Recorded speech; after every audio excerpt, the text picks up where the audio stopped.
দাম্পত্য জীবন এমন একটা জায়গা, আমি প্রায় সময় বলি, দাম্পত্য জীবনের শুরুটা হলো, উর্দুতে একটা কবিতা আছে, ইবতেদায়ে ইশক और इंतहाए इश्क बराबर नहीं होता है।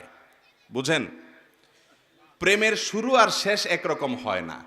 প্রেমের শুরুতে শুধুমাত্র ফুল দেওয়া নেওয়া হয়, শেষে লাঠিও দেওয়া নেওয়া হয়। ঠিক না বেঠিক?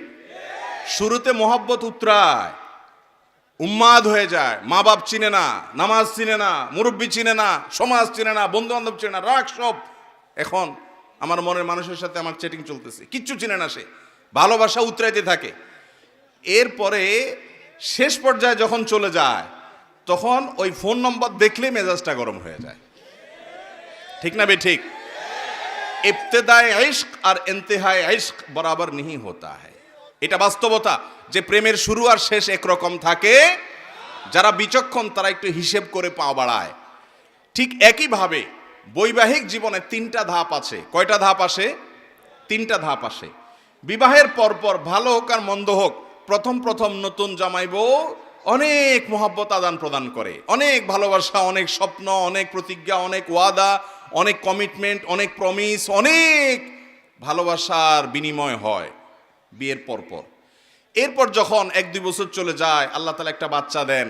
ওই বাচ্চা রাত্রে ডিস্টার্ব করে, মা উঠতে দেরি হয়েছে, বাপে ধমক দেয়।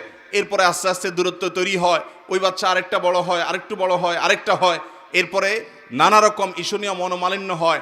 মায়ের কথা শুনে ছেলে খেপে, অথবা বউ তার শাশুড়ির কথা শুনে খেপে। আস্তে আস্তে আস্তে আস্তে আস্তে টুনটান হতে হতে যখন সংসারটা একটু ভারী হয়, ছেলে মেয়ে হওয়া শুরু করে, 2-3 বছর হয়ে যায়, ও যে ঘোরটা কেটে যায়। সহজ কথা হলো, বিবাহের পরে প্রথম প্রথম যে ঘোরটা থাকে, ওই ঘোরটা কি কেটে যায়। অনেকটা ইয়ের মতো, সফট ড্রিঙ্কসের মতো। সফট ড্রিঙ্কসের বোতল যখন আপনি মুখটা খোলেন, যেই পরিমাণ ঝাঁজ এবং তেজ থাকে, কিছুক্ষণ পরে আস্তে করে সেটা লেভেলে চলে আসে কি আসে না? বিবাহের পর প্রথম যে মহব্বত থাকে, যে বোঝাপড়া থাকে, যে আকর্ষণ থাকে, এটা আস্তে আস্তে কমে। যখন কমে, এরপর আসল রূপটা দেখা যায়। ওই যে মহব্বত উতরাইছিল একটু আগে বা কিছুদিন আগে, সেই মহব্বতের আসল রূপটা ছেলেও দেখতে পায়, মেয়েও দেখতে পায়। শুরু হয় এবার তুমুল আকারে ঝগড়া, ফাসাদ, গন্ডগোল। এটা বাস্তবতা হয়। এরপর বৈবাহিক জীবনের একেবারে শেষের দিকে যখন চলে যায়, তখন আবার ওই প্রথম সময়টা কিন্তু ফিরে আসে। অর্থাৎ বুড়া বুড়ি টোনাটুনির সাথে সম্পর্কটা খুব ভালো থাকে। আপনি আমাদের এই সমাজে জোয়ান জামাই বউ যেরকম মারামারি লেগে থাকে, গন্ডগোল লেগে থাকে, মুরব্বী চাচাদেরকে বুড়া বুড়ি এরকম গন্ডগোল লাগালাগি করে এবং চুলাচুলি করে, এরকম খুব বেশি দেখেন? একেবারেই নাই। ওই মাঝামাঝি পর্যায়ে যা হয় না হয়, শেষের দিকে আবার মহব্বত অনেক হয়। নদীর এপারে কিছুটা শান্ত, ওই পারে কিছুটা শান্ত, মাঝখানে উত্তাল তরঙ্গ। ওই তরঙ্গ দেখে অনেকে ভুল করে এবং তরি ডুবিয়ে দেয়, আর ওই কুল পর্যন্ত যেতে পারে না।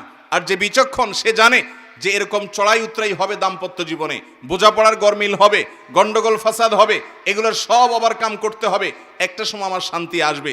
বিশেষ করে মা বোনদের একটা সমস্যা হলো যে পরের ঘর করতে গিয়ে নানা রকম ঝামেলা তৈরি হয়। তখন তারা কি করে, না এসব আর করবো না, আমি চলে যাই। এভাবে যে বেশিরভাগ মেয়ে পরবর্তীতে আফসোস করতে হয়। আর এই কারণে দাম্পত্য জীবনের সুখের দ্বিতীয় মন্ত্র হলো সবর এবং শুকর। এই দুইটা অভ্যাসকে নিজের জীবনে আনতে হবে।